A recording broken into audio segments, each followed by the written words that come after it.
well, she's the reason I met my husband as well. She set me up on this online dating thing because she was very concerned I wasn't going to be okay after she died. I was like, I'm going to be fine. So she set me up on it. Promised me we'll give it one last go. And I was like, yeah, thinking I'm not. And then I felt guilty. I was like, I promised I can't go back on a promise. So I did. And then that's where I met my husband. It's a dead center.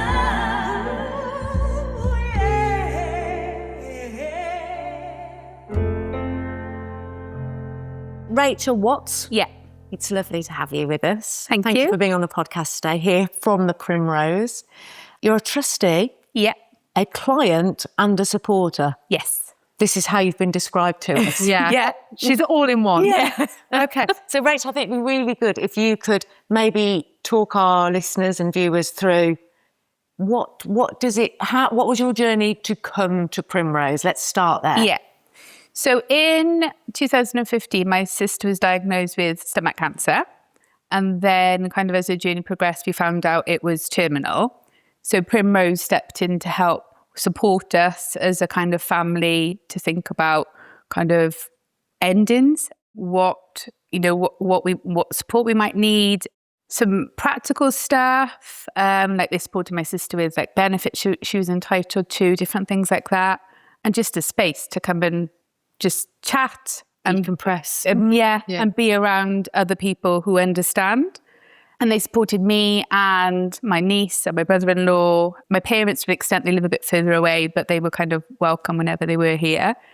So then when my sister died on New Year's Day in 2017, kind of since that, I felt like I wanted to give something back to Primrose because they were such a significant part of our lives, and they made such a difference at a really difficult time.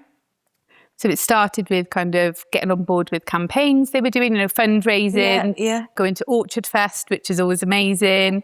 And then we just learned all about Orchard Fest. We want to come in. Yeah, it's so good. It's great. And we've done like sponsored things because my niece is quite passionate about kind of fundraising for Primrose and giving something back as well. And then I was just kind of chatting to Heather one day and we were talking about I've worked with young people for a long, long time. So we were thinking about volunteering opportunities, and there's a teen group that is run here every third Thursday of every month. Amazing. So Heather kind of linked me in with Jenny and I started volunteering, over 2 years ago now, with the teen group on a Thursday, and it's just so amazing. I did it to give something back, but I feel like I get a lot more from it, if that makes sense. Yeah. And they're a great bunch of teenagers. It's a special age as well, isn't it? Being a teenager. Yeah, because they've got all the kind of normal teenage pressures, and they've got kind of either they've lost someone close to them or they're going through life-limited illness with somebody who's close to them. Yeah. But they're such a great bunch of teenagers. I imagine they must really, really benefit from that peer support.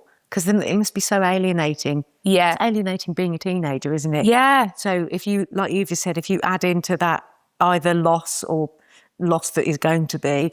Only one in your friend group. It must be amazing. So how many attend that group? It varies from month to month. So I would say probably average 10 to 12. It's perfect, isn't it? Yeah. So it's quite a big group of them. And we do lots of different things. Yeah.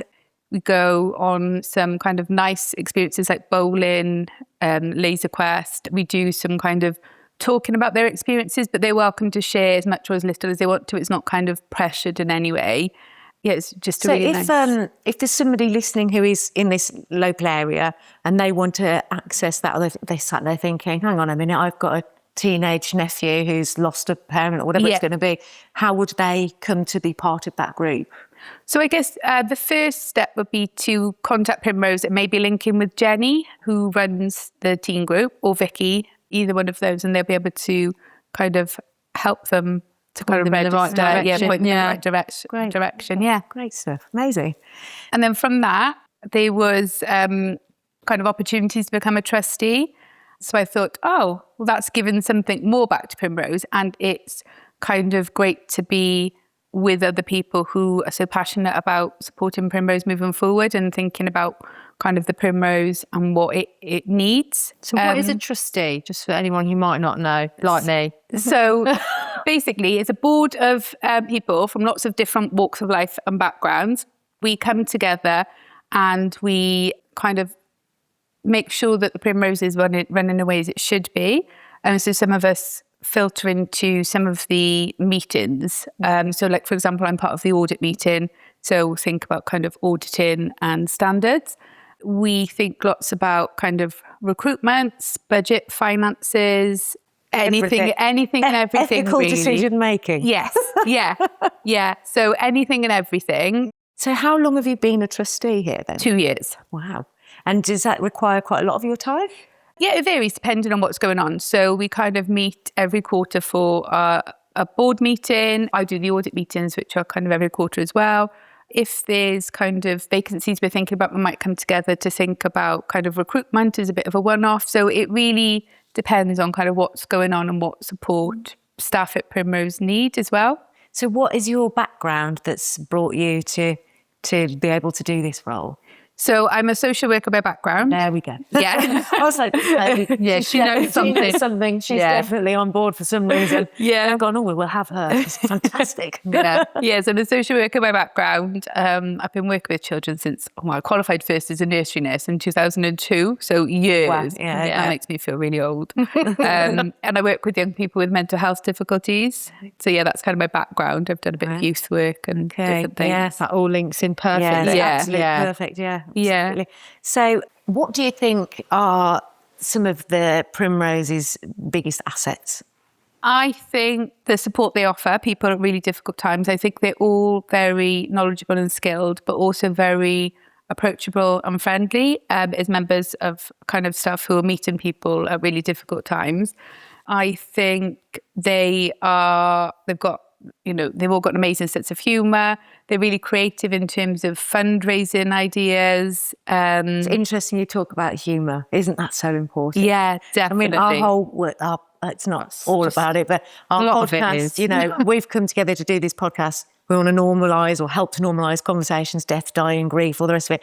But we have a scream because if we didn't, it would actually just be quite sad. Yeah, definitely. So, and especially I imagine for you working with young people throughout your career. Yeah. It's a language we can all get on board with, can't we? Definitely. I think that's what struck me about Primrose most when I first came in contact with them when my sister was unwell, because I didn't know what to expect. And I thought, oh my gosh, this is going to be horrendous. It's going to be doom and gloom, because I didn't have any idea. And I was honestly blown away by how kind of light-hearted it was, but also kind of serious at the same time. Yeah. Compassion. Yeah. Everybody we've spoke to has said their first thought about a hospice was doom and gloom, like you said. And then when they came here, it was totally the opposite. Yeah. Light and fun almost. Yeah. Definitely. Yeah. I think there's a lot of misconception, isn't there? And until you've experienced it, you don't know what you're going to kind of walk into. Yeah. So if somebody were listening and they weren't sure about coming into hospice for that reason, let's say, for example, we've had this conversation several times today, but what would you say to a person that's maybe umming and ahhing a little bit or is unsure or thinks that, hospice is doom and gloom? What advice would you give to them? I'd say go and give it a try with an open mind and they'd be pleasantly surprised. Yeah, definitely. I was going to say, a part of our ethos and our mission is to get people talking openly, using the right language when it comes to death, not being ambiguous when they use words. Yeah. How important do you think that is around teenagers and around, everyone in general? Do you think that's something that we should be pushing more? Because it's going to be part of the national education system this year, isn't it? September. They need to implement death, dying and grief in the curriculum. Yeah. So how important do you think that is, that we are being open with each other and sort of addressing these taboo subjects? I think it's really important because the only certainty in life is death. So it's going to happen to us all at some point and the people we love, unfortunately. And I think language is really important as well, because otherwise it can cause confusion, especially in kind of younger children. They get really confused. They might be expecting kind of their loved one to come back. They might not understand lost me. Where have they gone? Yeah. So I think it's really important to kind of use that language with them, because it's hard for them to understand, especially if they're really young anyway. But as they get older, if that language has been used from a young age, it helps them to kind of gives them the skills and the language to use as well. So if they've got to have difficult conversations, I don't know, in school, for example, or if a friend loses somebody, they know how to. Yeah, they know how to do that, and they know how to kind of explain the situation. And I don't think often we give our young people, enough credit, like teenagers and sort of young adults. We sort of almost think they're still kids, they need to be protected. And absolutely they do from some things. But when it comes to things like death and dying, and it's affecting them directly, I think it's so important to be open and honest and allow them to ask anything that they want to ask. Definitely. You know, and not be shocked by it and not, you know, try and ignore it. Do you get a lot of that with the teenagers? Do they ask things? Do they talk about how they feel? Sometimes. So it depends on kind of what we're doing in the activity. Lots of them have one-to-one sessions as well, where they would use that space to kind of ask some questions. But if we're talking about something, sometimes questions will come up, or kind of we might ask them how kind of that has made them feel. And then it's up to them how much they want to share. Every November we do a camp, like a bonfire, and everyone gets an opportunity to tell their story about why they're accessing Primrose if they want to. And that's really lovely because they really do use that space to open up and talk to each other about kind of their own experiences and their own journeys, which is really nice. It helps them to understand each other a little bit deeper, I guess. And if new people are coming into that every time, it, you know, sort of encourages them to share, doesn't it? If they hear that knock-on effect we talk about a lot. You know, people get smarter about talking about things and more confident about talking about things, and we've got that hopefully what becomes this, you know, ripple effect. You mentioned that you came to Primrose through sadly losing your sister. Are you happy to talk to us a bit about your sister? So tell us about, you know, what was her name and what her journey was like through Primrose. So her name is Liz. When she first got diagnosed, she didn't live in Worcestershire. They lived in Essex. So the first part of her journey where she started kind of chemo was in another area. And then her and her husband and her daughter moved back to Bromsgrove because that's where her husband's family are from. So that's when kind of she started accessing Primrose. We found out about this part of Primrose through the ward part of Primrose, so Primrose at Princess. Because she was accessing kind of different treatments there. And then Heather had come onto the ward and was just chatting to us about kind of what services this part of Primrose offer. And that's how we found out about it, really. So when kind of my sister started to deteriorate quite a lot, that's when Lily's my niece, accessed support from Jenny, and she had one-to-one sessions to help her to think about what was going to happen when Liz died, and then support after. And they had some really lovely resources that explained death, just like we were talking about in terms of... How old was Lily? She was 6. Okay. Yeah, so she was only little, so there's a lot to And Lily still has a connection to the Primrose now? Yes. Amazing. Yeah, so she's a young ambassador for Primrose. Wow. Lovely. Yeah, so she's so passionate about Primrose. And we'll need to speak to her at some point. Yeah, honestly. And so many of the teenagers are. I mean, at that time as well, after my sister died, I accessed some bereavement counselling myself. Do you know what I also did here? So I lost my mother to stomach cancer at Primrose. Oh, gosh. Ward you're talking about. And I also came for counselling here. Oh, wow. Isn't it incredible? Yeah. It's one of those things, I think you start to look around the world and you think it's everybody everywhere, isn't it? Yeah, definitely. Yeah, and I think cancer and other life-limiting illnesses impact on everybody kind of a lot more than I thought as well. Yeah. You know, I thought, oh my gosh, I can't believe this is happening to my sister. She's only young. And then since then, I think my eyes have been opened more. You see it more. That's exactly right, though, isn't everywhere you look, you see it. Yeah. It's like you didn't notice it before. And we often wonder whether it allows us to treat people a bit more compassionately when we're angry or rushed or annoyed or whatever it is. We'd like to think so, but it's not always the case. No. Not always the case. We do have a set of questions that we generally ask everybody we interview. Yeah. And I'm quite interested to know through your journey, obviously Carrie's also lost a sibling.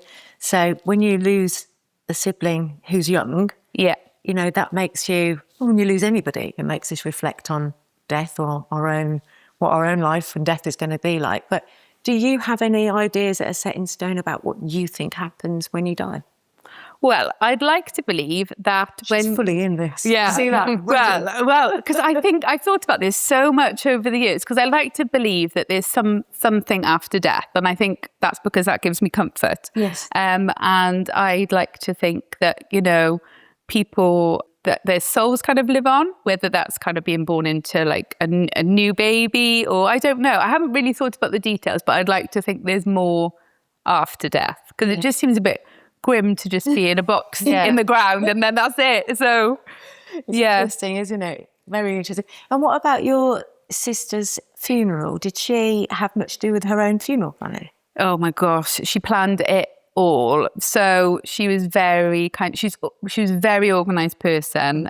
She's kind of ex-military. She was very kind of on it. So she'd arranged her own kind of cremation. Wow. Yeah, so we weren't part of that. She decided that she wanted to do, I can't remember what it was called, but it's kind of where your body gets collected. You go and get cremated. Direct. Yeah, cremation. And then we did a celebration of life party for her on what would have been her birthday, because her birthday's on February the 1st. So it wasn't too long after she passed on January the 1st. Okay. So we planned that and we incorporated loads of kind of her in that. So like her favourite kind of sweets and chocolate bars, her favourite colours. We had a screen with like rolling photos on that lots of family and friends had kind of sent. So it was all about her. Brilliant. And she could be there. And yeah, you know, exactly. Yeah. And I think she's been present in important events since she's died. So for example, when I got married, she wasn't with us here physically, but we kind of did a memory tree for people who are no longer with us, but we wanted to include in the day. Yeah, that's brilliant. Yeah, so I think, and well, she's the reason I met my husband as well. So really? Yeah. Left you a legacy then, did she? Yeah. She set me up on this online dating thing because she was very concerned I wasn't going to be okay after she died. I was like, I'm going to be fine. So she set me up on it and I went on the most random dates. You know, as everyone does. An episode on that. Doing a whole episode on Carrie's happily married, but I'm divorced and I've done online. Oh, it's a different world, isn't it? So, but you got lucky and found one. Yes. Well done you. So it was after my sister died. So when kind of she was really unwell, she said, you know, promise me you'll give it one last go. And I was like, yeah, thinking I'm not. And then I felt guilty. I was like, I promised I can't go back on a promise. So I did. And then that's where I met my husband on that kind of last go. Yeah. Serendipitous. Yeah, definitely. So it's things like that. Yeah, that I think, you know, when you talk about, is there something after death? I think it's those little bits for me too. Yeah, that I do. Nod, isn't it? Little nod to Do you have your own children? No. So you're quite close with Lily? Yes. Yes, we've always had a really close relationship since she was born. Oh. Yeah. So yeah. And how was she after she lost her mom? Was she said 6 is such an interesting age, isn't it? You know, it's a little bit older, they've got a bit more understanding, but 6 is still old enough to know what's going on. Yeah, I think it was quite difficult for her to understand. She received support here, didn't she? Yeah. I think it was quite confusing because she was really close with Liz. So when Liz left the military, she did a nannying job and then she had Lily. So she took Lily with her. So they were together a lot of the time. Wow. And her dad was still in the military. So he was kind of away on detachment sometimes as well. So it was a big shift for her. And I think it was a lot for her to try and understand kind of where this connection had gone. And she was also involved, like when Liz was unwell, in like she'd go and get her tablets for her and different things like that. So she had to, her experience as a 6-year-old was quite heavy. Like an active role in it. Yeah. So I think, you know, and then to go from kind of all of that time with Liz and kind of the love and care to then not being there, she did find it really difficult, but really confusing as well. Yeah. How old is she now? 15. She's 16 in September. Wow. And I'm sure she's a wonderful young woman. She is. Yeah, she's a superstar. It's fantastic that she's decided to give back to... Yeah. And at that age as well, you know, that's... Yeah, it's good. Yeah. Have you thought, since losing your sister, have you thought much about sort of your own mortality, do you think about, have you got plans for a funeral when your time comes? Yeah, so I've thought about it quite a lot, but I think people around me find it quite difficult. Like when I bring it up. People do. Yeah. Just keep doing it. Yeah. 'Cause that's what we're doing. Yeah. Eventually people will catch on, won't they? Exactly. Somebody in the room will want to talk about it. Yeah, You know, exactly. You'll find somebody like us. That's Yeah. like, okay. Yeah. That laughs a lot or looks a bit sad, or both, ideally. Yeah, definitely. Yeah, so I've started thinking about kind of how I would like it to be in terms of like, I'd like it to be a celebration. I'd like my favourite music on, and I love Pink and, different things like that. So I've started thinking about it quite a bit. And because people don't really want to talk to me about it, I said, fine, I'm making a death book. And then you can find the death book and you'll find all of it in there. I hope you call it death book. Yeah, I'm going to. Told you I would. Yeah, exactly. Yeah, I should have told you I would. Yeah, so definitely. But I think it does make you question kind of everything. When you lose someone close to you, you do start thinking about your own kind of mortality and, what you would like end of life to be like for yourself and those kind of things. And when you know what options are then available, like the world is your oyster, isn't it? You can do what the hell you want, really. We always say as well, what a gift to give to those around you. Yeah. Like you say, this is what I want. I want to be cremated, or I want to be buried, whatever. Yeah. I want it to work like this, just as your sister did. Yeah. I don't want this. This is what's happening in my finances. Here's where you'll find my will. Yeah. Thank you, because actually it's a massive job Yeah. for people to pick up those pieces afterwards, isn't it? Definitely. It's like one of the kindest things that you can do for the people you love around you. Definitely. Because death admin, or dadmin as we call it, is an absolute nightmare, isn't it? And Yeah. on and on and on. Yeah. It does, really does. So one of our questions that we always ask everybody is, if you could find out when you were going to die, would you want to know? Ooh. Because it's a difficult choice to make, isn't it? That is tricky because on one hand, yes, because then I'd cram in everything I want to do before it. But then on the other hand, no, because I'd probably be then in anticipation of that day. Yeah. So, and I think since my sister died, I've been quite good at living for the now. So I'm the person who was always booking holidays and concerts and, living life to the max. So I think, that is better approach than me knowing, because if I knew, I would fit a lot in, but I'd probably have that kind of hanging over me Anxiety too in much. the back of your mind. Yeah. Just keep doing what you're doing. Are you a yes or a no? I can't remember. I'm on the fence. I think definitely wouldn't want to know. No. I think don't know. like you've just said, I think I'd just sort of wander about thinking, is it going to be now? Like, or if I know it's in 10 years from now, like, oh, I've got to feel those 10 years really, really well, but I'm having a bit of an off day.